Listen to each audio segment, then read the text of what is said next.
Shalom, welcome to CFI India. We're glad to have you here with us today. Today's message is being shared by Pastor Sunny Chandra and the topic is mentioned on the screen below. Please do watch till the end and do like and subscribe to our channel. Please do also pray for our ministry. Thank you and God bless you. Praise the Lord. कलीसिया में और Christian लोगों के बीच में, हम लोगों के बीच में नादानी बहुत बड़ी सच्चाई है। हम लोग सचमुच में कलीसिया, जो अपने देश की कलीसिया है, सचमुच में नादान लोग हैं और हम लोग नादानी में बहुत गलतियां करते हैं, बहुत गलत गलत चीजों में पड़ जाते हैं और फिर हम लोग को समझ में नहीं आता कि हम यहाँ हैं वहाँ हैं। और वो नादानी, उनका एक विषय है इज़राइल को लेकर। अपने देश की कलीसिया में ये सच्चाई है और आइए हम लोग उस विषय पे आज बात करेंगे। हम चाहेंगे कि हम लोग पहला वचन का एक हिस्सा खोल दें और वो है पहला इतिहास, first chronicles and chapter 12 and verse 32. पहला इतिहास 32 अध्याय, नहीं सॉरी, हाँ, फर्स्ट क्रॉनिकल्स चैप्टर 12 वर्स 32। कोई निकाल के अगर पढ़ देंगे। पहला इतिहास 12 अध्याय 32 वचन। इस्साकारियों में से जो समय को पहचानते थे कि इज़राइल को क्या करना उचित है, उनके प्रधान 200 थे और उनके सब भाई उनकी आज्ञा में रहते थे। आमीन। देखिए, यहाँ पर मैं इसलिए रखा हूँ कि इज़राइल के 12 कौम थे, उनमें से एक कौम था इसाखर। आइज़ेक से इसाक आता है, इसाखर। तो एक था इसाखर। और अगर जब हम लोग उसकी परंपरा देखते हैं, उनकी बैकग्राउंड देखते हैं और यहूदियों किताब की हिस्ट्री से देखते हैं, तो ये लोग एक्चुअली 12 कौम में से जिनको ऑलमोस्ट लोअर कास्ट की तरह समझते थे। लोअर कास्ट में कास्ट सिस्टम नहीं था, फिर भी काम के हिसाब से होता ही था कुछ कुछ। जैसे स्क्रिप्चर्स था तो लिवाइट के हाथ में था। तो इशाचार के जो लोग थे, इशाचार के जो लोग थे, उनको ज्यादातर सफाई वफाई का काम दिया जाता था। सो लिटरली कभी कभी लोगों को उनको लोअर कास्ट की तरह, कास्ट नहीं मगर आपको मालूम है ह्यूमन नेचर, उस तरह से कुछ कुछ समझते थे। मगर वचन में लिखा है इनके बारे में, जो वचन में 3-4 बार लिखा है, तो यहाँ पर लिखा है उनके जो लोग थे उनको समझ थी समय का कि इज़राइल को क्या करना चाहिए। अपने को नहीं, उनको नहीं, परंतु इज़राइल को। इज़राइल मतलब क्या था? एक देश हो गया था तब तक, क्योंकि तब तक हम लोग 20 लाख से ज्यादा लोग थे। उनको क्या करना चाहिए था? एक तौर से पॉलिटिकल अंडरस्टैंडिंग कह सकते हैं। आप बहुत केयरफुली इस वर्ष को पढ़ सकते हैं और बाइबल में देखेंगे 3 बार इनका नाम लिखा गया है और हर जगह इस तरह के काम में थे। तो मैं आपके सामने ये रख रहा हूं, हम लोग एज क्रिश्चियंस कम्युनिटी, परमेश्वर ने हमको इस देश में रखा है और हम लोगों को कुछ कुछ समझ होनी चाहिए कि क्या हो रहा है, और वो समझ बाइबल के आधार पे आनी चाहिए था। नाउ मैं आगे बढ़ने के पहले बहुत स्पष्ट करना चाहता हूँ और स्पष्ट तरीके से कहना चाहता हूँ, इज़राइल के बारे में जब हम लोग बात करते हैं तो हम लोग क्या पॉलिटिक्स बात कर रहे हैं? इज़राइल पॉलिटिक्स नहीं है, परंतु इज़राइल बाइबल के अनुसार सचमुच परमेश्वर की दिल की धड़कन है। और इज़राइल का नाम इतने बार बाइबल में लिखा गया है, 2000 साल की बाद 2000 से ज्यादा इसराइल का नाम दिया गया है। अगर पॉलिटिक्स होता तो ऐसे नहीं होता, मगर it is central to God, परमेश्वर के लिए एक सेंट्रल पॉइंट एंड सब्जेक्ट है। तो आज जो हम लोग बात करेंगे इसको लेकर, मैं इस बात को लेकर ला रहा हूं सामने। हमारे देश में, हमारी कलीसिया में दो बातें हो जाती है। हम लोग नादान लोग हैं। इज़राइल के बारे में जो कुछ भी जानते हैं, कुछ बहुत बड़ी कुछ गलतफहमियां भी हैं, और इसका कारण ये है कि हमारे देश की जो चर्च के जो लीडर्स हैं, उन लोग ने कभी भी इज़राइल के बारे में सिखाया नहीं है। मैं खुद being a pastor now more than 50 years, 50 साल, जिसमें से मोर देन 30 इयर्स हमको तो कुछ भी नहीं मालूम था इज़राइल के बारे में, कुछ नहीं ये मालूम था। क्यों नहीं मालूम था? जब हम न्यू लाइफ फेलोशिप में, क्योंकि न्यू लाइफ फेलोशिप में भी नहीं सिखाया गया, और जब नहीं सिखाया गया तो हमने भी क्या किसी को, अपने लोगों को नहीं सिखाया, और ये चला आता है। तो हम लोग जब बाइबल कॉलेज में भी जाते हैं, आप देखिए, हम तो सब कह ही रहे हैं, बाइबल कॉलेज वाले लोग, कहीं भी इज़राइल के बारे में कोई टीचिंग नहीं है जो भविष्यवाणी को लेके है। तो अपनी कलीसिया और अपने क्रिश्चियन लोग, जो अपने हिंदुस्तान के लोग हैं, हम लोग नादान लोग हैं। किसी का दिल बुरा नहीं है, हमारा दिल अच्छा है, हम लोग अच्छे लोग हैं। इंडियन क्रिश्चियन सबसे अच्छे हैं, we are the best. Sorry मैं ऐसा बोल रहा हूँ, मगर सचमुच में हम लोग अच्छे लोग हैं, मगर नादानी हम लोग में है। और उस नादानी में ऐसा होता है कि आज के दिन जब लोग कुछ पूछते हैं तो हम लोग के पास कभी कभी जवाब ही नहीं है देने के लिए। कोई भी ऐसा बड़े पैमाने पे आपको हिंदुस्तान में क्रिश्चियन नहीं मिलेंगे जो इज़राइल के को हेट करते, हेट का मतलब नफरत करते हैं। चाहे इज़राइल की ओर वो एकदम ठंडे हैं या इज़राइल के साथ हैं, मगर उनको हेट, क्योंकि अंदर, दिल के अंदर हम लोग जानते हैं इज़राइल परमेश्वर के हैं। तो अब आइए हम लोग आगे बढ़े। मैं सिर्फ इंट्रोड्यूस कर रहा था ताकि हम आज जो हमारे लोग, जितने लोग बैठे हैं, हम चाहते हैं कि अगर हो सके आप कागज और पेन लेकर एक आध पॉइंट्स नोट करें जो आपके लिए सामने आएगा। जब हमारे सामने एक सवाल आता है, लोग पूछते गाजा में क्या हो रहा है, तो एज इफ टू से कि गाजा के हम ओनर है, हम गाजा के ओनर नहीं हैं। एज इफ टू से कि हम यहूदी हैं, हम यहूदी नहीं, हम हिंदुस्तानी हैं। एज इफ टू से हम, मेरा ही काम है, वो मेरा काम नहीं है जो हो रहा है, परंतु जो हो रहा है हम लोग की पूरी ज्ञान और जानकारी होना बहुत जरूरी है क्रिश्चियन के लिए, ताकि आप और हम जब सामना करेंगे उसका जवाब दे पाए। हम लोग जवाब देने चाहते हैं, हमको जवाब नहीं है तो हम लोग हाँ में हाँ मिला के चुप हो जाते हैं। आइए हम लोग आगे बढ़े, और मैं आपसे अब पूछता हूं कि आज हम लोग नवंबर के महीना, नवंबर 2025 में हैं। क्या आज के हिसाब से, आज की चीजों को देखकर हम क्या बोल सकते हैं कि जो गाजा में हो रहा था सब खत्म हो गया है, पूरी शांति आ गई है? शायद हम लोग, कोई भी ऐसा दिल से नहीं बोल सकता है।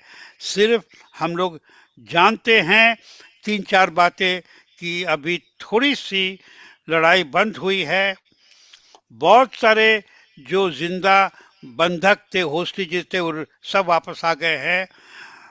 जिनकी बॉडीज थी, जिनकी बॉडीज छिपाई थी, गाड़े हुए थे ये वो, उनमें से उन्होंने बोला था कि 28 नंबर दिया था, 26 वापस आ गई हैं, 2 बाकी हैं। और अभी शांति थोड़ी सी है, परंतु क्या ये एक्चुअल शांति उस जगह आई है? और हम लोग सब जानते हैं उसका जवाब ये है नो।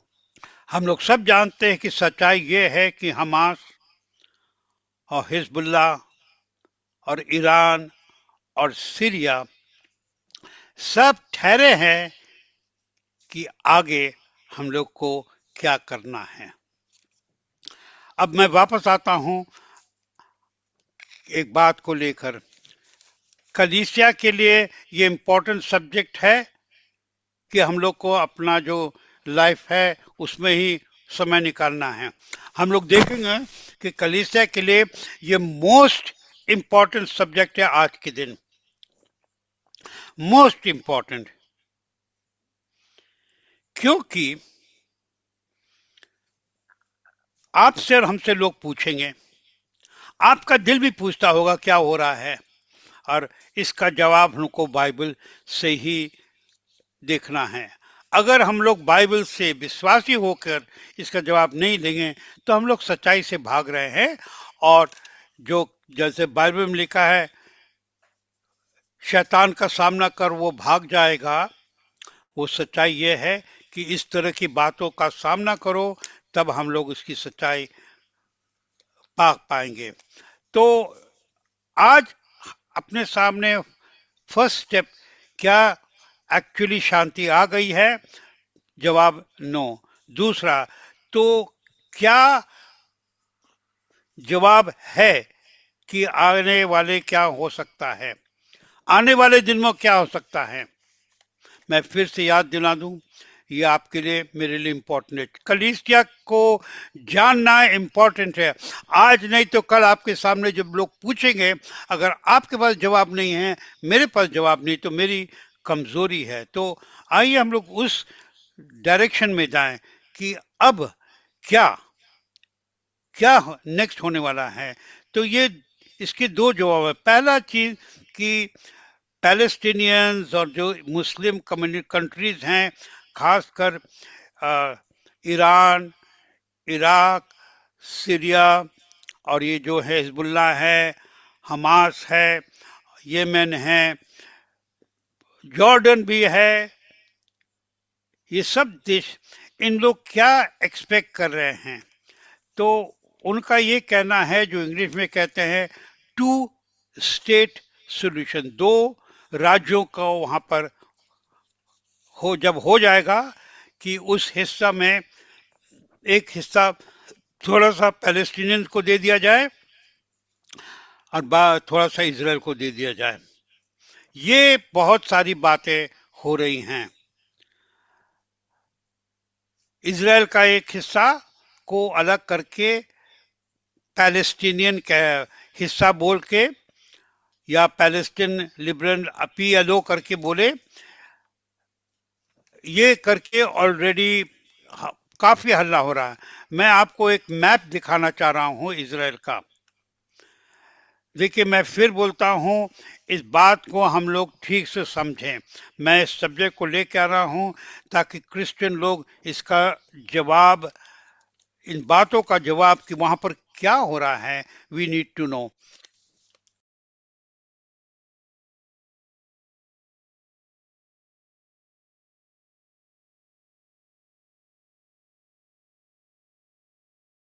आप हम लोग देख रहे हैं, छोटा सा हम लोग देखेंगे आज के दिन जो इजराइल का जो मैप है,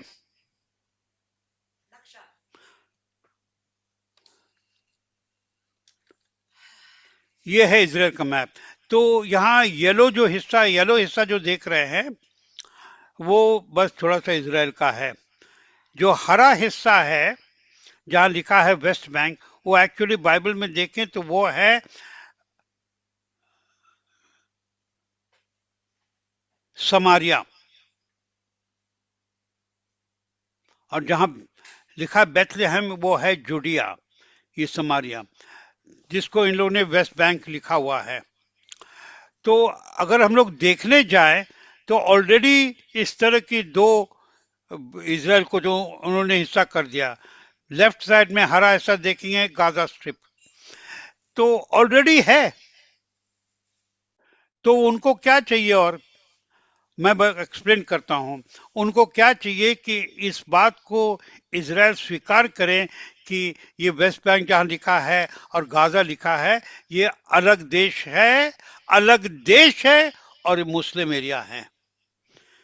इजराइल इस बात को बिल्कुल स्वीकार करने को तैयार नहीं है, क्योंकि अगर हम लोग, आप या हम भी, इसको आप समझ लीजिए, इस बात को आप माइंड में समझ लीजिए ताकि हम लोग जवाब देखें। हालांकि ये इतना मेरा हैवी पॉइंट नहीं था, फिर भी अगर हम लोग किसी देश को स्वीकार करेंगे कि ये देश है, तो इस देश की सीमा होती है। अगर एक देश को स्वीकार करेंगे तो एक देश की आर्मी होगी, एयरफोर्स होएगा, ये होएगा, वो बहुत सारे चीज। और जिस दिन वो मान जाएंगे ना, मुस्लिम लोग बोलेंगे ये ऑफिशियल है, हम यहाँ पर हम कुछ भी कर सकते हैं। तो इजराइल ने बोला हम इस बात को कभी स्वीकार नहीं करेंगे, क्योंकि ऐसे भी मेरा देश, ये मेरी हिस्सा है और यहाँ पर सिर्फ मुस्लिम लोग मेजॉरिटी में हैं। तो पहली चीज इसको हम लोग समझ लें कि ये जो इजराइल को दो हिस्सों में बांट दे, ये उसका कोई सॉल्यूशन नहीं है। और दूसरी चीज, जो इम्पोर्टेंट चीज है, वो है कि आज के दिन एक्चुअली हमास क्या डिमांड कर रहे हैं और मुस्लिम कंट्रीज क्या डिमांड कर रहे हैं, हिजबुल्लाह क्या डिमांड कर रहे हैं, ईरान वगैरह क्या डिमांड कर रहे हैं, आप लोग को शायद मालूम नहीं है, मगर उन लोग ने ऑफिशियली कह दिया है कि एक्चुअली ये बात उतनी नहीं है, ज़्यादा इम्पोर्टेंट है, हमको जेरूसलम चाहिए। तो उनका डिमांड, अब इस पॉइंट को आप नोट कर लीजिए, आप चेक कर सकते हैं इंटरनेट में भी अगर चाहिए तो, कि जो डिमांड है, जो उनकी मांग है, ये मुस्लिम लोगों का और जो पैलेस्टीनियन लोग अपने को कहते हैं, उनका डिमांड क्या है? ये सब हिस्सा में हम लोग को फ्रीडम दो, हमको जो करना हम करेंगे, और हमारा जो कैपिटल होएगा, मेरी राजधानी होएगी जेरूसलम, जिसमें इजराइल का कोई हाथ नहीं होएगा।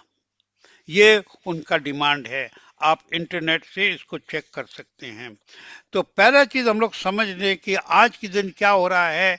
गाजा में थोड़ी शांति आ गई है, झगड़ा बंद हो गया है, मगर कुछ भी खत्म नहीं हुआ है। उन लोग का डिमांड है कि हमें मेरा ये देश अलग करके करो, और हमको, मेरा पॉइंट ये नहीं है क्योंकि ऑलरेडी हम लोग यहाँ मेजॉरिटी में हैं, हमारा डिमांड है जेरूसलम। अगर हम लोग इस पॉइंट को समझ लेंगे तो ये बात क्लियर हो जाएगा हम लोग के माइंड में कि जो भी सो कॉल्ड शांति आई है कुछ दिन के लिए गाजा में, ये सिर्फ कुछ दिन का है, कुछ दिनों का। और ईरान ने तो ऑलरेडी घोषित कर लिया है कि हम लोग तैयारी कर रहे हैं। उनका क्या डिमांड है? जेरूसलम। उनकी नजर कहाँ है? जेरूसलम। ये गाजा और ये सब में उनका कोई इंटरेस्ट नहीं है। उनका एक्चुअली सब छिप, एक्चुअल फैक्ट उन्होंने स्टेटमेंट दिया है, हमारी डिमांड है जेरूसलम।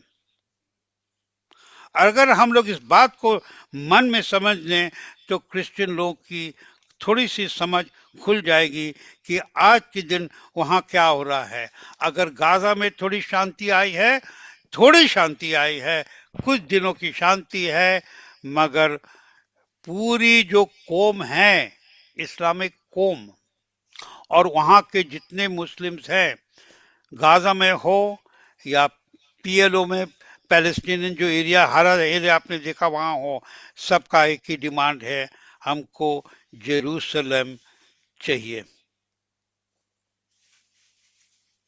अगर ये बात आप लोग समझ गए हैं, तब हम लोग थोड़ा सा आगे बढ़ सकते हैं। तो मैं ये लेके चल रहा हूं कि ये बात क्लियर हो जाए। क्लियर कर लीजिए अपने माइंड में, आप बाद में कभी भी चेक कर सकते हैं। इस्लामिक डिमांड जो है और वहां के लोगों का डिमांड है जेरूसलम। अब मैं आपको पॉइंट नंबर 2 आता हूं। जेरूसलम जो है इजराइल के लिए, कलीसिया के लिए और मुस्लिम्स के लिए क्या वैल्यू रखता है। पहला चीज, इजराइल के लिए हम लोग बाद में वचन से देखेंगे, हम लोग ने बार बार देखा। दूसरा मैं पूछता हूं, क्या क्रिश्चियंस के लिए, कलीसिया के लिए जेरूसलम इंपॉर्टेंट है? और यहीं पर क्रिश्चियन लोगों की, कलीसिया की सबसे बड़ी कमजोरी आई है। हम लोग अपने माइंड में लेके चल रहे हैं आसमान से जेरूसलम नीचे आएगा और वही असली जेरूसलम है। ये जेरूसलम का कोई वैल्यू नहीं है, और ये एक्चुअली समझ का, ना समझ का टॉप पॉइंट है। It is the centre of misunderstanding. तो कलीसिया के लिए, मगर हम लोग ने टीचिंग में बार बार दिखाया है, याद दिलाया है, कलीसिया के लिए यरूशलेम बहुत इंपॉर्टेंट है, क्योंकि अंत में जब यीशु मसीह वापस आएंगे, कहाँ वापस आएंगे? इजराइल में आएंगे। कहाँ से राज्य करेंगे? जेरूसलम से, दाऊद राजा की सिंहासन से। और इस बात को समहाउ शैतान ने कलीसिया के सामने से एकदम ठंडा कर दिया है। नतीजा यह है, बाइबल कॉलेजेस में नहीं सिखाते हैं, और हम लोग खुद भी इस चीज को भूल गए हैं। माइंड में एक ही चीज है, इवेंजुअलिज्म, इवेंजुअलिज्म, इवेंजुअलिज्म, और बाइबल को पूरा नहीं पढ़ते हैं। सिर्फ दाल खा रहे हैं, चावल नहीं ले रहे हैं, मीठा नहीं ले रहे, चटनी नहीं ले रहे हैं, पूरा खाना नहीं खा रहे हैं। एक पॉइंट को लेके कलीसिया बने, और इतना एक पॉइंट को लेके हमारी देश की कलीसिया में कितने हैं? अगर ऑफिशियल फिगर देखे तो पूरी आबादी के हम लोग 3% है, 3%। इतना हल्ला करने के बाद परमेश्वर की आशीष किधर है? दुनिया में क्रिश्चियन लोग 60% से ज्यादा है। अपने देश में जहां पर टॉमस पहले आए थे, और सबसे पहला इवेंजलिज्म कहां पर हुआ? लगभग यहीं से कहीं स्टार्ट हुआ। हम लोग 2 या 3% है। Why is God not blessing? क्योंकि हम लोग की टीचिंग थोड़ी सी बैलेंस्ड नहीं है। तो पहला चीज, इजराइल के लिए परमेश्वर ने इजराइल को यरूशलेम दिया है। दूसरा, कलीसिया के लिए, कलीसिया तो बिल्कुल भूल गई इसका मीनिंग, उसका वैल्यू आपके लिए, मेरे लिए। मुस्लिम के लिए, अब आइए मुस्लिम के हिसाब से देखें। मुस्लिम के लिए वो इसलिए इंपॉर्टेंट है कि उनका कहना है कि उनके प्रॉफिट मोहम्मद उसी जगह से, यरूशलेम से ही ऊपर गए घोड़े पे करके, तो उनके लिए इंपॉर्टेंट है। उनके कुरान में यरूशलेम करके कोई नाम नहीं है, मगर 2 जगह वहां पर लिखा अल क्विड। अल क्विड जो है कि इस जगह से वो चढ़ के गए, और मुस्लिम्स ने उसको इंपॉर्टेंट उस हिसाब से दिया है। तो 3 एंगल है। एक तो यहूदियों का एंगल, परमेश्वर उनको दिया है। क्रिश्चियन तो भूल ही गए इसके लिए, और मुस्लिम उसके पीछे पड़े हैं। ये एक 3 पॉइंट को लेके चले। अब मैं आपके सामने 2-3 पॉइंट आगे बढ़ाना चाहता हूं। 1948 में इजराइल अपने देश में वापस आ गए, बाइबल के भविष्यवाणी के आधार पे। दुख की बात यह है कि जब वो 2000 तक, 2000, लगभग 2000 साल तक देश के बाहर थे, जो परमेश्वर उनको पनिश किया,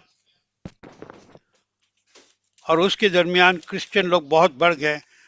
क्रिश्चियन चर्च ने कभी सिखाया नहीं कि इजराइल वापस आएगा। हमारे बीच में कुछ पास्टर्स हैं, बहुत सारे ज्ञानी लोग हैं जो वचन के ज्ञानी हैं। आप बताइए, आपके चर्च में कभी सिखाया इस चीज को? नहीं सिखाया, क्योंकि उनको नहीं बताया गया। उनको क्यों नहीं बताया गया? क्योंकि समहाउ चर्च ने कभी सोचा भी नहीं था कि हालांकि प्रोफेसीज हैं, हालांकि इतनी भविष्यवाणी है कि एक्चुअली इजराइल वापस आए कि नहीं। उनके माइंड में एक ही था, आत्मिक इजराइल कलीसिया है, बस खत्म हो गई कहानी। और वचन में जो भविष्यवाणी लिखी थी उसको उन लोग ने बिल्कुल इग्नोर किया। मगर परमेश्वर का वचन है। और 1948 में यरूशलेम, 1948 में इजराइल वापस आया अपने देश में। जब 1948 में, आप केयरफुली सुनिए इस बात को, जब 1948 में इजराइल वापस आया एक देश बनकर, उस समय यरूशलेम जो था जॉर्डन, यार्दन जो देश है, यार्दन के कंट्रोल में था। हालांकि यार्दन का हिस्सा नहीं था, मगर उनके कंट्रोल में था। जब 1948 में इजराइल वापस आया ना, इन बातों को अगर आप नोट करेंगे तो बहुत अच्छा होएगा। जब कभी कोई आपसे बात करे, आपको जवाब देने में आसानी होगी। 1948 में जब इजराइल वापस आया और 14 मई 1948 में जब इजराइल ने घोषित किया कि हम लोग एक देश हो गए हैं, उसके बाद से लेके अभी तक 5 युद्ध हुई हैं वहां पर, 5 वॉर्स। पहला युद्ध हुआ 1948 में। उस समय यहूदी लोग इतने कम थे और ब्रिटिश लोग जो थे, अंग्रेज लोग थे, उन लोग ने मुस्लिम्स को हेल्प किया, मगर वो युद्ध इजराइल जीत गया 1948। उसके बाद युद्ध हुआ 1956 में, जिसको कहते सुएज कनाल वॉर। वो युद्ध, वो भी इजराइल जीत गया और मिस्र देश को हाथ जोड़ के रिक्वेस्ट करना पड़ा यूनाइटेड नेशंस को कि इजराइल को वो लोग पीछे हट जाए। 1967 में तीसरा युद्ध हुआ जिसको कहते हैं 6 डे वॉर। वो उस युद्ध में 5 देश, चारों तरफ के देश ने एक वादा बांधा, 3 दिन में हम लोग इजराइल को समुद्र में फेंक देंगे। एक्चुअली तीसरे दिन इजराइल तो युद्ध ही जीत गया और चौथे दिन पे या तीसरे दिन पे इजराइल ने यरूशलेम को जॉर्डन के कब्जे में से वापस ले लिया। ये हिस्टोरिक पॉइंट है, हम लोगों के लिए इम्पोर्टेंट है कि 1967 6 डे वॉर में इजराइल ने यरूशलेम को अपने कब्जे में वापस ले लिया। उसके बाद नेक्स्ट युद्ध हुआ 1971 में, 1971 फोर्थ वॉर। वो युद्ध हारते हारते, 73 नॉट 71, 73, 1973 में वो युद्ध हारते हारते फिर इजराइल जीत गया। और पांचवा जो युद्ध हुआ वो था 2023 में, जिसको आपने और हमने देखा है इतने डिटेल में। मगर इम्पोर्टेंट पॉइंट हम लोग के सामने ये आता है कि 1967 में जब इजराइल ने यरूशलेम को यार्दन के हाथ से छीन लिया और अपने कब्जे में वापस ले लिया। ये इम्पोर्टेंट पॉइंट है। और तब से अब तक मुस्लिम वर्ल्ड, पूरी दुनिया में जितने मुस्लिम्स हैं उस बात को गुस्सा लेके उनको है कि हमको यरूशलेम वापस चाहिए। मगर क्या बाइबल के आधार पे क्रिश्चियन को और चर्च को कुछ सोचना चाहिए? बाइबल के आधार पे और इतिहास के आधार पे परमेश्वर ने यरूशलेम को इजराइल के हाथ में दिया। कलीसिया आज के दिन बोल सकती है कि हम लोग को क्या मतलब है इससे, हम लोग को क्या मतलब है। अब हम लोग बाइबल का एक हिस्सा खोलेंगे। अगर किसी के पास हिंदी बाइबल है तो लूका की अंजील पहला अध्याय और 32 वचन, ल्यूक 1:32, अगर कोई पढ़ देंगे, कोई है जो हिंदी में पढ़ देंगे? Yes uncle. लूका की अंजील पहला अध्याय 32 वचन। वह महान होगा और परम प्रधान का पुत्र कहलाएगा और प्रभु परमेश्वर अपने पिता दाऊद का सिंहासन उसको देगा। आमेन। ओके, तो यहाँ पर देख रहे हैं ये वो जो है जब गैब्रियल मरियम से बात कर रहे हैं और भविष्यवाणी में बोल रहे हैं कि जो बच्चा आने वाला है, फिर से पढ़ दीजिए थोड़ा, वो क्या होएगा? Yes uncle. वह महान होगा और महान होएगा, एक एक करके महान होएगा और परम प्रधान का पुत्र कहलाएगा, सन ऑफ गॉड कहलाएगा, या सन ऑफ द ग्रेट ऑलमाइटी यहाँ, और प्रभु परमेश्वर उसके पिता दाऊद का सिंहासन उसको देगा। दाऊद का सिंहासन। भविष्यवाणी में मरियम को आता है कि उनके जो परंपरा माने जनरेशनल का जो टॉप है, दाऊद राजा के सिंहासन से वो क्या करेंगे? दाऊद राजा की थ्रोन से, सिंहासन से क्या करेंगे? राज्य करेंगे। कौन करेंगे? कौन है ये? कौन है ये? किसके बारे में बात हो रहा है? कोई जवाब देंगे? यीशु। हाँ बोलिए बोलिए, जोर से बोलिए, काफी लोग सुन रहे हैं मगर थोड़ा क्वाइट हैं। हाँ बोलिए बोलिए, जोर से बोलिए। वी नीड टू से this, the devil should hear from us. हमारे मुंह से शैतान को सुनना चाहिए हम क्या बोल रहे हैं। प्रभु यीशु मसीह, प्रभु यीशु मसीहा का भविष्यवाणी मरियम को आया कि ये तेरा बेटा अंत में उनके जो जनरेशनल सन ऑफ डेविड है, डेविड के दाऊद राजा के सिंहासन से वो राज्य करेंगे। कौन राज्य करेंगे? प्रभु यीशु मसीह। कहां से राज्य करेंगे? दाऊद राजा की सिंहासन से। दाऊद राजा का सिंहासन कहां है? कहां है? कहां पर है? कहां था? देखिए, यही बात मैं बोल रहा हूं। ये सब चीजें हम लोग जानते हुए कभी कभी नर्वस होते हैं जवाब देने के लिए। दाऊद राजा का सिंहासन तो जेरूसलम में था, जिसको बोलते जायन, वही है जायन, वही है जायन। और हम लोग क्रिश्चियन लोग क्या होते हैं? हम लोग की कमजोरी, इसीलिए बोलते हैं ये नादानी है। कोई बुराई नहीं है जब हम लोग जवाब नहीं दे पाते हैं, ये हम लोग की नादानी है। नादानी इसके वजह से है क्योंकि हमको सिखाया नहीं गया। हमको इसलिए सिखाया नहीं गया क्योंकि शैतान ने कोई कोई इंपॉर्टेंट बातों को दबा के रखा है। Am I clear? आप लोग समझ रहे हैं क्या? कोई जवाब देंगे? 3-4 लोग कोई जवाब देंगे तो हम समझेंगे कि आगे हम बढ़े आराम से।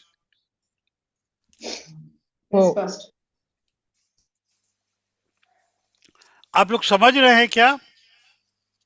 Yes uncle. एक ही यस है। Yes pastor. आई होप कि ये टॉपिक आप लोग के लिए बोरिंग टॉपिक नहीं है, मगर let me tell you all, आज जो मैं बोल रहा हूँ समय आएगा, not very long from now, 2-3 महीनों के अंदर में ये सब बातें आपके सामने आ रही हमारी। I am giving a prophetic word कि आज जो मैं सिखा रहा हूँ, बोल रहा हूँ, ये बातें आपके सामने आने वाले हैं, और आने वाली हैं। दुश्मन जो है किसी न किसी के द्वारा आपसे पूछेंगे, और अगर इस समय आप सुन के जवाब नहीं दे पाएंगे, आपकी कमजोरी है। तो केयरफुली लिसन कि यरूशलेम इजराइल के लिए तो इम्पोर्टेंट है कि परमेश्वर दिया, परंतु कलीसिया के लिए इतना इम्पोर्टेंट है क्योंकि इसी नए वचन में गैब्रियल ने मरियम से कहा कि दाऊद राजा के, ये जो तुम्हारा पुत्र है, अल्टीमेटली दाऊद राजा के सिंहासन से राज्य करेगा।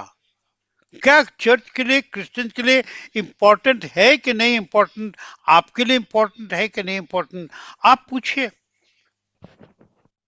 आप पूछिए अपने से, हमको जवाब मत दीजिए। बैठिए, सोचिए मैं क्या बोल रहा हूं, प्रार्थना करिए, देखिए परमेश्वर क्या बोलते हैं। ये तो इतनी इंपॉर्टेंट चीज है जो शैतान ने दबा के रखा है। और शैतान ने क्यों दबा के रखा? शैतान ने ही दबा के रखा। हम लोग अभी वचन से देखने वाले हैं। तो मैं आपको पहले चीज क्या बोल रहा हूं, जो गाजा में हो रहा है, जो शांति आई है, वो क्वाइट भी थोड़ी सी शांति आई है। अंत में उनका मन किधर है? यरूशलेम। यरूशलेम के लिए, इजराइल के लिए इंपॉर्टेंट है। क्या कलीसिया के लिए इंपॉर्टेंट है कि नहीं इंपॉर्टेंट है? उस पॉइंट को देखिए, क्योंकि आप और हम कलीसिया ही हैं जो आज इस बातों को सुन रहे हैं। तो क्यों मैं बोल रहा हूं कि शैतान ने इन बातों को कलीसिया के सामने से दबा के रखा है? अभी हम लोग देखेंगे वचन के आधार पे। ना पहला चीज मैं फिर से याद दिला दूं, जैसे आज अभी पास्टर संजय ने भी प्रार्थना किया कि स्तोत्र संगीत 132 13 और 14 वचन में क्या लिखा है कि ये परमेश्वर का भविष्यवाणी था कि ये यरूशलेम मेरे रहने का स्थान है सदा के लिए। अब हम लोग बोलेंगे तो पुराने नियम में है, मगर अभी हम लोग ने नए नियम में क्या देखा कि भविष्यवाणी में गब्रिएल ने मरियम को बोला कि तुम्हारा बेटा यहीं से शासन करेगा। कहां से? दाविद राजा की सिंहासन से। अब आइए, मैं शैतान को क्यों ला रहा हूं बीच में? क्योंकि शैतान जो है वो सबसे चालाक इन सब चीजों में है। और हम आपको थोड़ा सा पीछे लेके जाएंगे और आपको बाइबल से कोई कोई बातें आपको मुझे दिखाना है। पहला चीज हम लोग आए बाइबल से देखने के लिए, उत्पत्ति की किताब में हम लोग जाएंगे। नाउ आपको निकालने की जरूरत नहीं, मैं जल्दी से बता देता हूं तो समय बचेगा। उत्पत्ति की किताब में 3 अध्याय और 5 वचन में हम लोग देखते हैं, सुन लीजिए, शैतान का चालाक हिस्सा वो किस तरह से एक सांप के रूप में आके हवा को कहा कि जो तुमको परमेश्वर ने मना किया उस पेड़ के फल को मत खाओ, वो झूठी बात है। अगर परमेश्वर ने बोला था कि मर जाओगे, नहीं, ये सब गलत बात है, तुम कुछ नहीं मरोगे, सिर्फ तुमको ज्ञान आएगा, मरोगे नहीं। और उस समय देखते हैं कि हवा ने लिया, उस फल को खाया और आदम को दिया, और उस समय उनकी आंखें खुल गईं, और सच्चाई में तो आत्मा में मर ही गए, मगर शैतान ने बात को कैसा टेढ़ा किया, तुम नहीं मरोगे, मगर एक्चुअली मर गए और फिर भी वो जिंदा थे। शैतान का ये सिस्टम है। तो हम लोग शैतान का चेहरा हम लोग वहां पर देखते हैं उत्पत्ति की किताब में 3 अध्याय में। जब हम लोग आगे बढ़ते हैं, हम लोग जल्दी जल्दी जाएंगे, सीधा हम लोग अगर आ जाएं तो एक्सोडस, निर्गम की किताब Exodus is Nirgam is correct, no? Yes uncle. तो एक्सोडस 17 17 16 वचन यहां पर हम लोग देख रहे हैं कि परमेश्वर ने अमालिक को सामने किया। जब जोशुआ और इजराइल के लोग फाइट कर रहे थे और उन लोग हार भी रहे थे, जी आगे पीछे हो रहा था, और उस समय उन लोग ने मूसे के हाथ को ऊपर रखा तो इजराइल आगे बढ़े थे। उस समय परमेश्वर ने उनको जिताया और कहा, सुनो, यहां पर लिखो, यहोवा जायरा यहीं पर पहली बार आता है कि मेरा युद्ध अमालिक से सदा तक रहेगा, पीढ़ियों टू पीढ़ियों रहेगा। जब बोला अमालिक से ऐसा रहेगा पीढ़ी टू पीढ़ी, हम लोग जानते हैं परमेश्वर का झगड़ा किसी मनुष्य से नहीं है। परमेश्वर का झगड़ा किससे है? शैतान से। और अमालिक को वो सामने लाते कि जो अमालिक करके है ये एक्चुअली शैतान का चेहरा है। और 2500 साल निकल गए, कभी उत्पत्ति से लेके एक्सोडस तक 2500 साल का डिफरेंस है। मगर परमेश्वर ने उस समय शैतान को सामने लाया, प्रकट किया।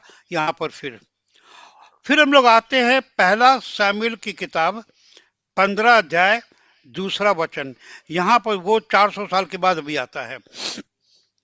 यहाँ पर हम लोग देख रहे हैं कि परमेश्वर ने साउल राजा पर, सामुएल ने गुस्सा हुआ साउल राजा पे कि तुमने ये जो राजा है, कौन सा राजा?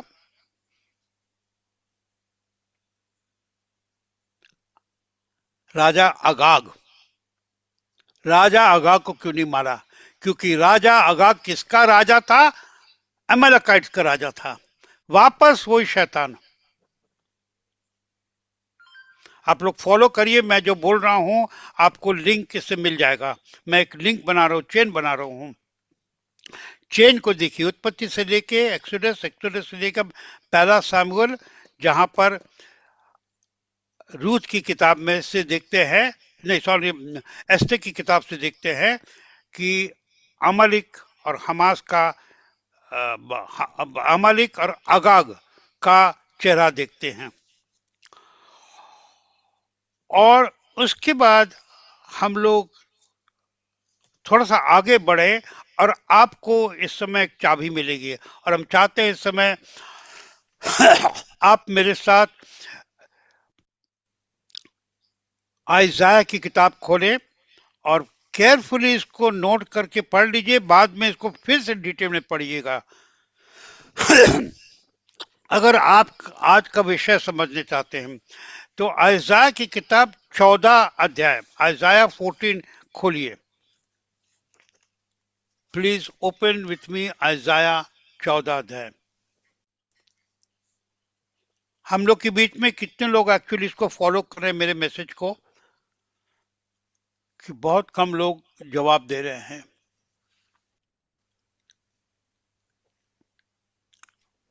यस अंकल, सुन रहे हैं हम लोग। आप हैं? हाँ। अब इसको आप बहुत केयरफुली फॉलो करें। अगर आपके पास हिंदी में है बाइबल या कोई, पढ़ दीजिए आइजाया की किताब 14 अध्याय 12, 13 और 14 वचन। यहाँ पर हम लोग एक चीज देखेंगे जो बाइबल में छपा हुआ है और जो इसकी टीचिंग आती नहीं है, क्योंकि लोग कनेक्शन नहीं दे पा रहे हैं। नादानी, वही बोले हम लोग नादान हैं, इसका कनेक्शन लिंक नहीं समझ पा रहे हैं, इसका मतलब क्या। अब इसको पढ़िए। मैंने बताया कहाँ से परमेश्वर ने शैतान को दिखाया, पहले उत्पत्ति, फिर इन एक्सोडस में, फिर हम लोग ने देखा सामुएल में। अब आइए हम लोग यहाँ पर देखें आइज़ाया की किताब 14 अध्याय 12, 13, 14। हाँ 12, 13 और 14। हाँ पढ़िए। हे भोर के चमकने वाले तारे, तू कैसे आकाश से गिर पड़ा है, तू जो जाति जाति को हरा देता था, तू अब कैसे काट कर भूमि पर गिराया गया है। हाँ, तू एक मन मिनट, में एक मिनट, बस एक मिनट। अब यहाँ पर क्या बोल रहे हैं? How are the fallen down from heaven O Lucifer. Lucifer का नाम दिया वहां पर? नहीं अंकल। इंग्लिश में नाम क्लियरली लिखा हुआ है, लूसीफर। नहीं, अब आई थिंक आगे आ जाएगा वो नाम।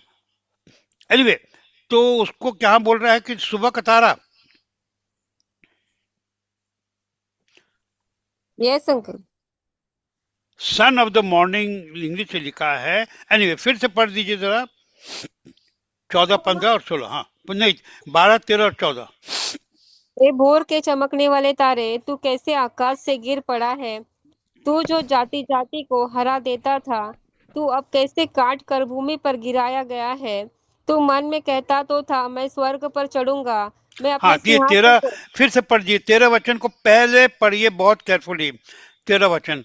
तू तू मन में मन क्या कहता था? तू मन में तो कहता तो था, मैं स्वर्ग पर चढ़ूंगा, मैं अपने सिंहासन को ईश्वर के तारागण से अधिक ऊंचा करूंगा, और उत्तर दिशा की छोर पर सभा के पर्वत पर विराजूंगा।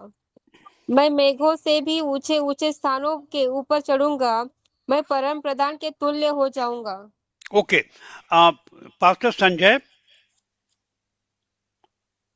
पास्टर संजय, संजय तो never there yes actually. Uncle.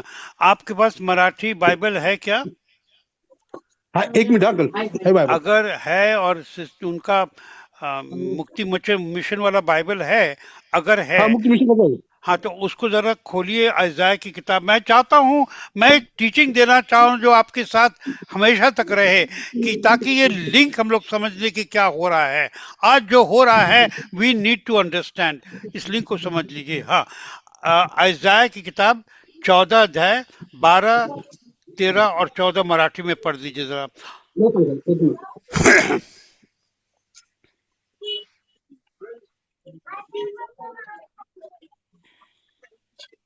Asia 14 अध्याय 12 से 14।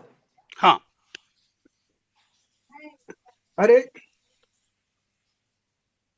दिमिष्कता प्रवाद्याच्या मुला, तो आकाशातून कसा पडलास. अरे राक्षस निर्मूल करणाऱ्या, तू कसा छेदला जाऊन धुळीत टाकलेला आहेस. कारण तू आपल्या मनात म्हणालास, मी आकाशात चढेन, देवाच्या ताऱ्यावरती मी आपले सिंहासन उंचवीन. किसके आणि किसके किसके देवा के? हाँ, परमेश्वर के हाँ, सिंहासन के ऊपर मैं मेरा सिंहासन बनाऊंगा, ऐसे हाँ, दिल में उसने कहा. हाँ। म्हणा, मी आकाशात चढेन, देवाच्या ताऱ्यावरती मी आपले सिंहासन उंचवीन, आणि उत्तरेच्या अगदी शेवटच्या भागात समाजाच्या पर्वतावर बसेन. मी ओके, आभाळाच्या उंचीवर वरती चढेन. मी आपणास परस्परासारखा करीन, तथापि तू मृत्यू लोकात खोल खाचेच्या अगदी शेवटच्या भागात आणून टाकला जाशील. देखिए 14 तक हो गया ना? यस. हाँ, अभी मैं उसको इंग्लिश में पढ़ना चाहता हूँ, ताकि हम लोग तीनों लैंग्वेज में देख के इसको एक करें। इंग्लिश में लिखा है, how art thou fallen from heaven O Lucifer. यहाँ पर नाम लूसीफर बहुत क्लियरली लिखा हुआ है। Son of the morning, morning son की तरह। How are the cut down to the ground which didst weaken the nations. For thou hast said in thine heart, I will ascend, means चढ़ेंगे, unto heaven, I will exalt, means अपने को ऊपर करेंगे, my throne above the stars of God. I will sit also upon the mount of the congregation. Mount of congregation means Zion. Congregation in the sides of the north. देखिए, तीनों version को देख के हम लोग क्लियरली समझ सकते हैं कि यहाँ पर क्या बातें हो रही हैं। यहाँ पर भविष्यवाणी में अयजाया जब देखता है तो ये उसको दिखाया जाता है, उसने रिकॉर्ड किया है। और अगर इंग्लिश वर्जन में, अब अलग अलग वर्जन में पढ़ेंगे तो हर जगह क्लियरली लिखा है सेटन, लूसीफर, सता सेटन शैतान का नाम लिखा है, लूसीफर लिखा है। तो यहाँ पर क्या भविष्यवाणी में ऐसा कह रहा है कि "ए, तू शैतान, तुमने क्या सोचा कि हम सबसे ऊपर परमेश्वर के ऊपर मेरा वो होएगा और हम उस पवित्र पहाड़ पे, उस पवित्र पहाड़ पे अपना डेरा बनाएंगे जो आराधना करने वालों की ऊपर है"। ये केयरफुली आप समझिए, प्रार्थना करिए, बहुत स्टडी करिए। मैं आपको बोल रहा हूं आने वाले दिन में आपके सामने आएगा, आपके पास जवाब होना चाहिए। अब ये एक बार आपने ये देख लिया, ठीक है। क्या देखा आपने? हेलो, हम लोग ने क्या देखा? कौन सा देखा? भूल रहे हैं? आइजाया की किताब में हम लोग ने देखा। आप लोग को थोड़ा बोरिंग हो रहा है क्या? नहीं अंकल, नहीं ना अंकल। ओके, नहीं ऑलराइट। तो नाउ ये हम लोग समझ गए आइजाया के दो। अब अ, अब आइए हम लोग एक कदम आगे जाएं,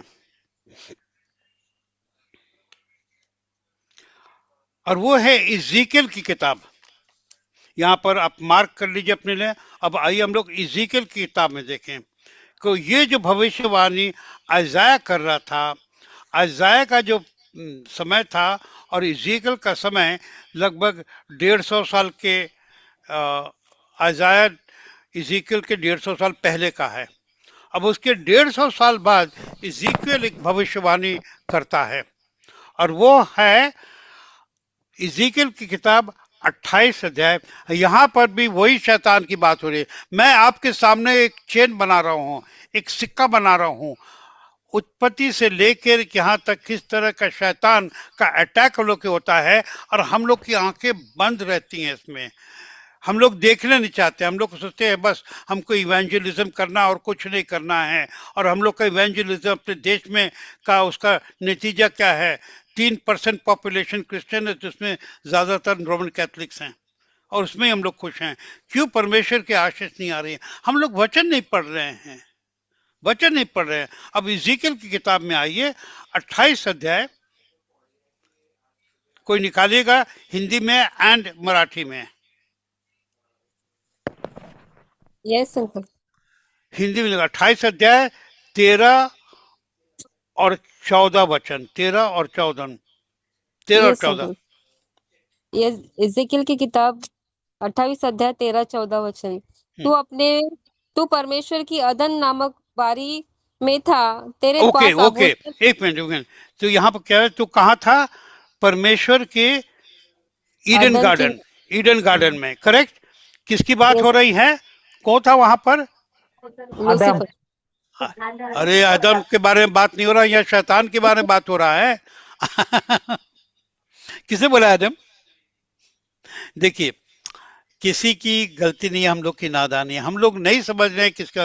ये क्लियरली बोल रहा है तुम ईडन गार्डन में थे। तुम कौन थे? वो किसकी बात हो रहा था? यहाँ पर हम लोग देखेंगे, अभी वर्णन हो जाएगा, हम लोग समझ लेंगे किसका बात हो रहा था। हाँ पढ़ो।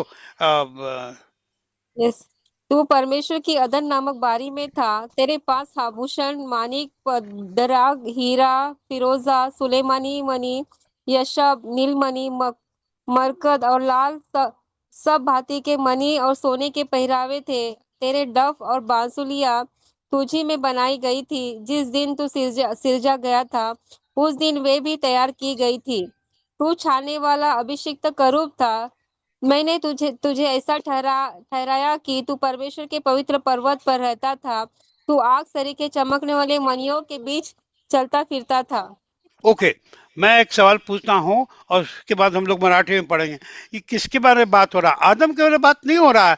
यही तो नादानी की मैं बोल रहा हूँ। दिस इज द नादानी जो हम लोग क्रिश्चियन लोगों के बीच में हम लोग पढ़ते हैं, तो माइंड में आती है कि ईडन गार्डन में आदम था। ये आदम की बात नहीं हो रही है, ये शैतान को क्लियरली बोला जा रहा है। तुम थे वहां पर, तुम ही थे जो पहले सृष्टि के बनने के बन के पहले तुम परमेश्वर के साथ में थे शुरू शुरू में, और तुम सबसे खूबसूरत, सबसे काबिलियत, सबसे टैलेंटेड थे। ये उसकी है प्रोफेसी। ठीक है, मराठी में पढ़िए brother Sanjay. Yes. Faster Sanjay, please read in one. हाँ, एजन जो देवाची बाग, त्यात तू होतास. प्रत्येक मौल्यवान पाषाण म्हणजे लाल, पुष्कराज व हिरा, लसण्या, गोमेद, यास्पे, नीलमणी, पाच व माणिक, सोने तुझे आच्छादन असे तू उत्पन्न झालास. त्या दिवशीच तुझ्यासाठी तुझे डब, तुझे पावे हे निर्माण झाले. तू अभिषिक्त पाखर घालणारा कुरूप होतास आणि मी तुला स्थापिले. तू देवाच्या पवित्र पर्वतावर होतास. तू अग्निपाशणामध्ये हिंडत फिरत होतास. तू अस्तित्वात आणला गेलास. त्या दिवसापासून तुझ्यामध्ये अन्याय सापडला, तोपर्यंत तू आपल्या मार्गात परिपूर्ण होतास. अभी मराठी में सुन लिया। पास्टर संजय, मैं आपसे पूछता हूँ, एकदम साधारण समझ, जो कॉमन मैन, कॉमन क्रिश्चियन जब उसको पढ़ेगा, कॉमन अपने क्रिश्चियन लोग पढ़ेंगे, तो पहला माइंड में आएगा कि ये आदम के बारे में बात हो रहा है। मगर आदम आदम में तो कोई भी टैलेंट नहीं था। नहीं. He was a very simple man, बहुत सिंपल। हवा ने बोला ये खा लो, खा लिया। तो ये सब जो चीज थी, ये एक्चुअली टीचिंग है। ये टीचिंग है, मार्क कर लीजिए। शैतान के गुण इतने थे। जो लूसीफर था, जो हम लोग जानते हैं जब हम लोग बाइबल कॉलेज जाते हैं, कि जो इसको बोलते चेरबिन्स, सरफिन्स एंड द अनॉइंटेड, जो परमेश्वर के 5 चुने हुए अनॉइंटेड जो आर्क एंजल्स थे, उनमें से नंबर 1 पोजीशन किसका था? लूसीफर का। हम लोग जानते हैं इस पर। यहाँ पर हम लोग क्या देख रहे हैं? आइज़ाया की किताब में और एज़ेकियल की किताब में उसी लूसीफर के बारे में क्या बोला जा रहा है कि तुम्हारे मन में एक ही चीज था कि हम शैतान, हम परमेश्वर के उस थ्रोन क्या बोलते हैं, सिंहासन पर हम चढ़ जाए, उसके ऊपर हों। अगर हम लोग इस बात को समझ पा रहे हैं तो समझ लीजिए। समझ नहीं आ रहे तो प्रार्थना करिए समय, और फिर हम लोग दूसरे को बताएं इस चीज को। तो ये दोनों जगह शैतान का एक हम लोग को पिक्चर देता है कि आदम और हवा के पहले उसी आसमान में ये वहां पर था, वो फेंका, नीचे गया। अगर ठीक से पढ़ेंगे तो वो लिखा गया है तुमको नीचे फेंक दिया गया। मैं आपको सामने एक बात रख रहा हूं, शैतान की नजर हमेशा परमेश्वर के सिंहासन पर था और आज भी है। जब हम लोग इस बात को ठीक से समझ जाएंगे तो हम लोग एक चीज क्लियर हो जाएगा कि शैतान की जो योजना है कभी चेंज नहीं हुआ है। जो योजना था अभी भी है।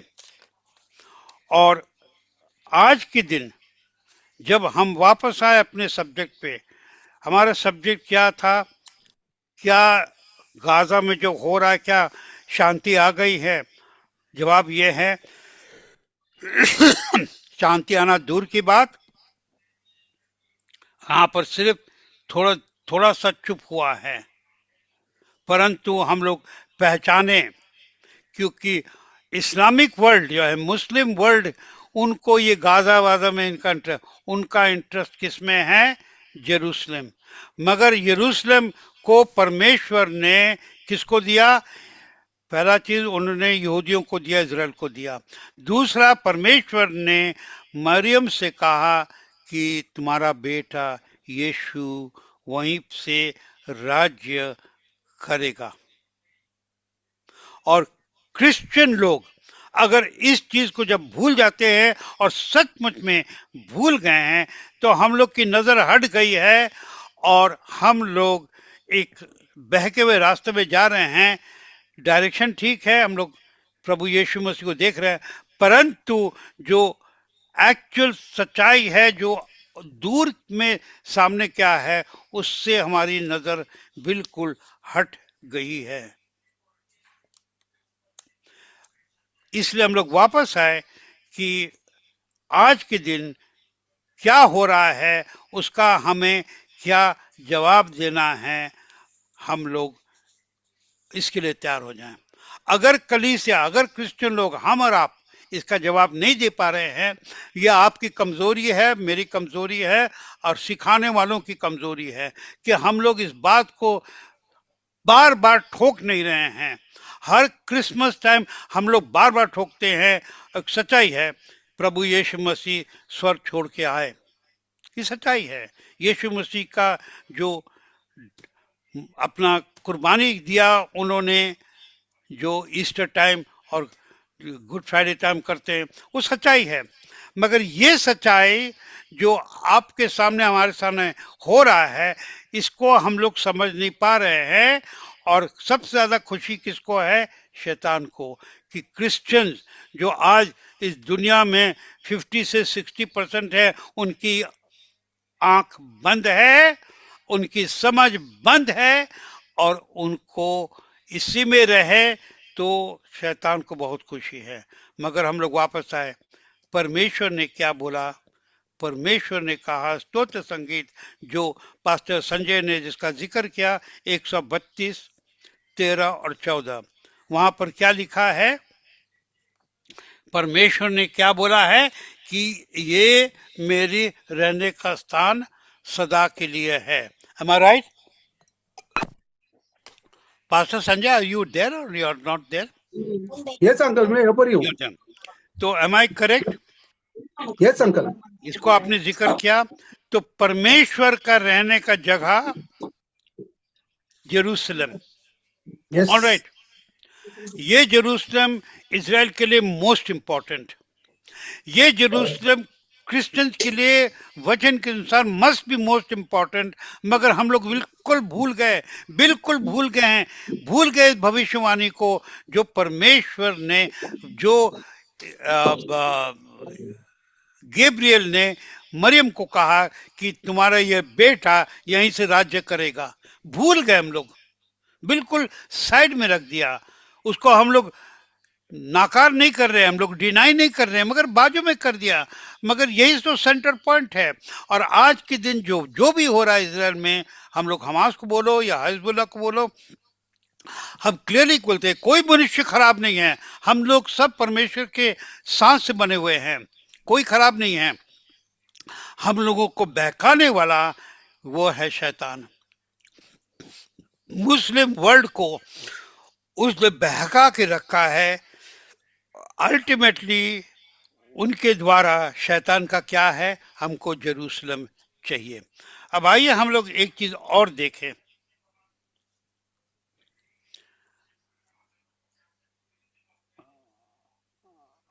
और वो है लूका की अंजील। हम लोगों ने अभी देखा लूका की अंजील, alright, we have seen that part. तो let us now go to the last part, क्योंकि समय निकल गया है। I will end in 5 minutes.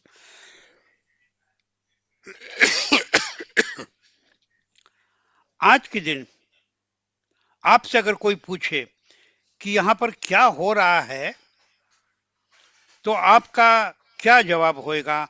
मेरा क्या जवाब होएगा? ना ज्यादातर लोग क्या बोलते हैं, अरे जो होना है होने दो, हमसे क्या लेना देना है। आपसे तो और हमसे लेना देना है।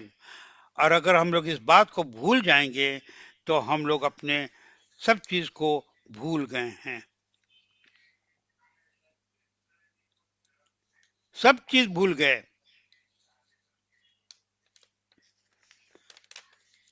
आज के दिन जब क्रिश्चियन लोग मोर्चा में ज्वाइन करते हैं, कौन से मोर्चा में ज्वाइन करते हैं? इजराइल के अगेंस्ट। किस चीज के लिए ज्वाइन करते हैं? जगह खाली कर दो। और अगर किसी से पूछे तुम लोग क्यों इस चीज में लगे, बोले इतने लोग मर रहे हैं, आगे पीछे तो कोई देखा नहीं है। अब मैं दो बातें और सामने लाता हूं एक चैलेंज के साथ। आज के दिन एक जगह है सूडान, SUDAN, अफ्रीका में। सूडान के दो हिस्सा हो गए हैं, नॉर्थ सूडान और साउथ सूडान। नॉर्थ सूडान में पूरे मुस्लिम्स हैं, साउथ सूडान में सब क्रिश्चियंस हैं। नॉर्थ सूडान में उनके कैपिटल में पिछले एक साल में 1.5 लाख से ज्यादा क्रिश्चियन लोगों को कत्ल किया गया है, अकॉर्डिंग टू यूनाइटेड नेशंस। और टीवी में आप रोज सुन सकते हो, मुस्लिम लोगों ने मारा है। आपको खबर है? And I am quite sure आपको खबर नहीं है, क्योंकि हम लोग BBC वगैरह, CNN वगैरह ये सब न्यूज देखते नहीं हैं। 1.5 लाख से ज्यादा एक साल के अंदर में क्रिश्चियन लोग मारे गए हैं। किधर है आपका मोर्चा? तो जब आपसे कोई सवाल पूछे, एक सवाल का जवाब आप ये भी पूछिए, रशिया में और यूक्रेन में इतना झगड़ा हो रहा है, हर हफ्ते यूनाइटेड नेशंस के अनुसार एक हफ्ता में लगभग almost 1000 people are dying per week. उसमें से सोल्जर्स हैं और सिविलियंस हैं। किधर है आपका मोर्चा? कहां है हमारा मोर्चा? तो हम लोग किस चीज के लिए मोर्चा कर रहे हैं?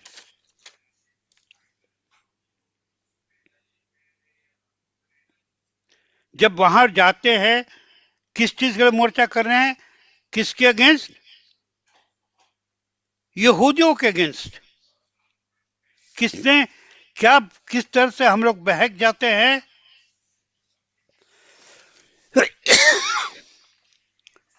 क्योंकि हमको बहकाने वाले कौन हैं? जो लोग आते बोलते हम तुम्हारे साथ हैं, तुम्हारे भाई हैं। इब्राहिम के 2 भाई,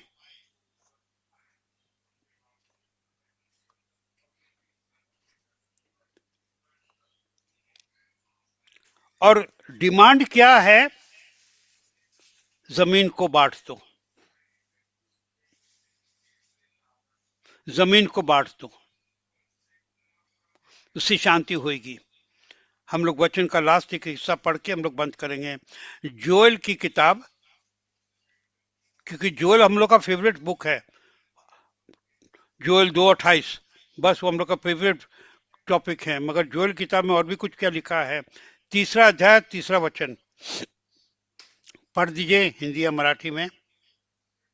यस अंकल। योएल की किताब 3रा अध्याय और 3रा वचन। Yes uncle. उन्होंने तो मेरी प्रजा पर चिट्ठी डाली और एक लड़का वेश्या के बदले में दे दिया और एक लड़की बेचकर दाखमधु पिया है। Let me just check. We've given the right reference. Joel chapter 3 verse 1 है या 3 है? Joel chapter 3 verse 2, not verse 3, sorry, verse 2, दूसरा। जोएल की Yes, किताब 3रा अध्याय 2रा वचन। उस समय मैं सब जातियों को इकट्ठी करके यहोशापात की तराई में ले जाऊंगा ना और वन वहाँ मिनट वन मिनट, बाइबल में जब भी ये शब्द होता है उस समय, ये हमेशा आखिरी दिनों के बारे में लिखा है। कोई भी बाइबल स्कॉलर से पूछिएगा, उन दिनों का मतलब है लास्ट डेज। उन दिनों के लिए क्या, फिर से बोला, क्या लिखा है उन दिनों में? हाँ, पढ़ दीजिए।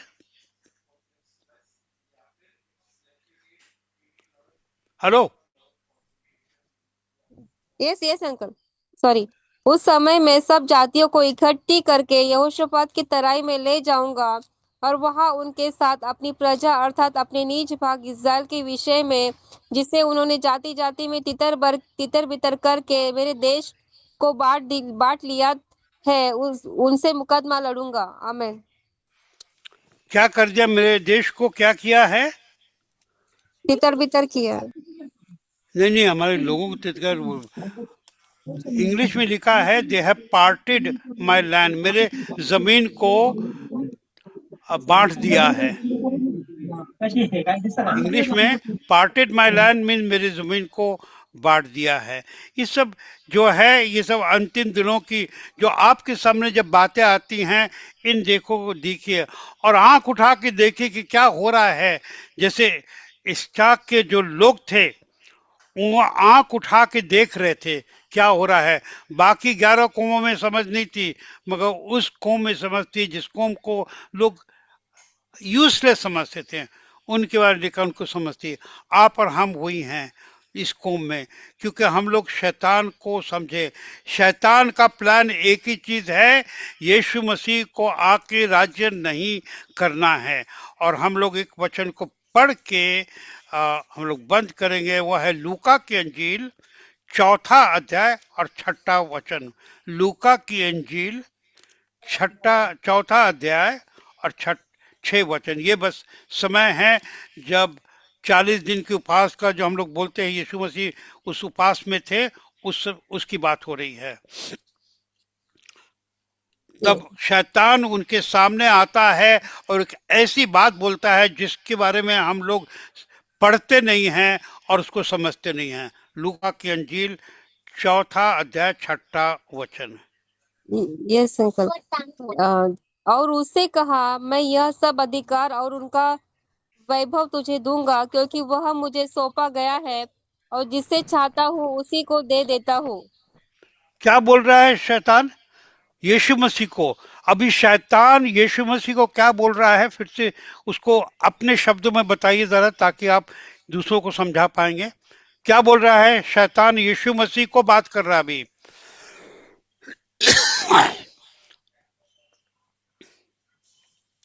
पढ़िए, because we need to know this, we must answer, कि हम लोग को जो पूरा पिक्चर है समझना चाहिए कि क्या हो रहा है।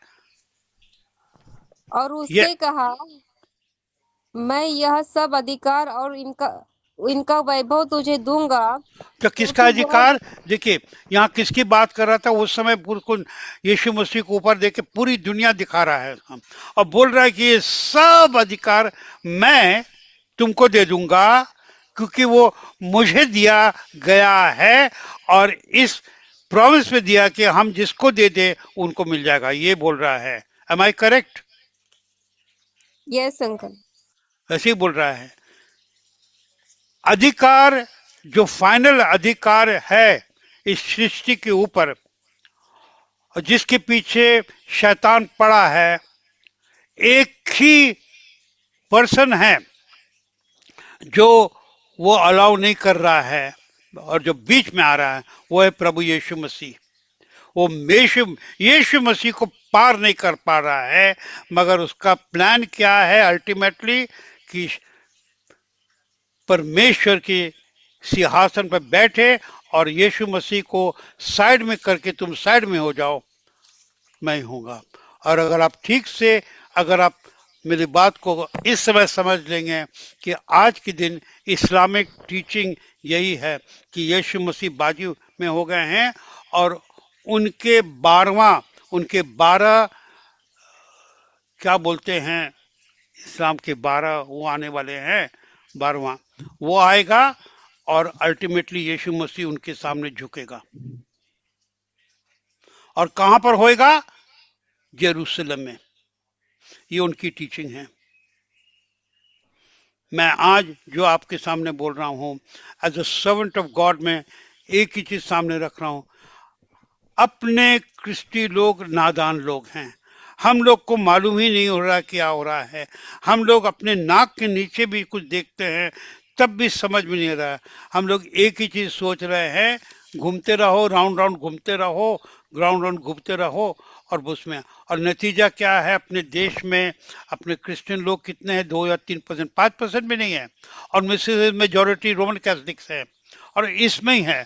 और जो बाइबल की टीचिंग्स हैं वो हम लोग देखते नहीं है, भविष्यवाणी को समझते नहीं है, हम लोग समझने भी नहीं चाहते हैं। आप पूछिए, ज्यादातर पास्टर लोग समझने नहीं चाहते, जो है ठीक है,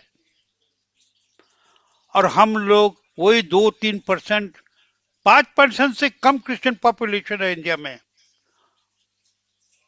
कंसेंसस के अनुसार 3.5% है, 3.5% 2000 साल के बाद। क्यों?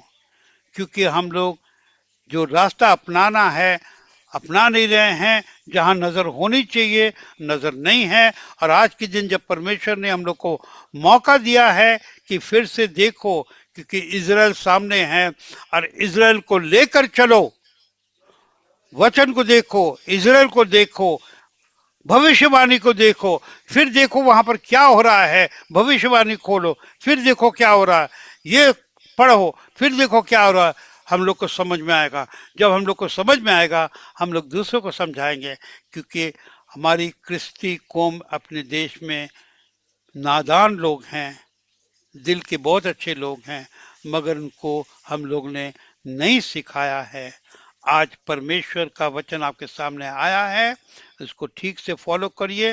मैंने जो रेफरेंसेस दी हैं नोट करके, आप जो मेरी पॉइंट दी हैं सोचिए, प्रार्थना करिए, आप देखेंगे परमेश्वर आपको इस्तेमाल करेंगे उनके इन दिनों में सच्चाई दुनिया के सामने लाने के लिए।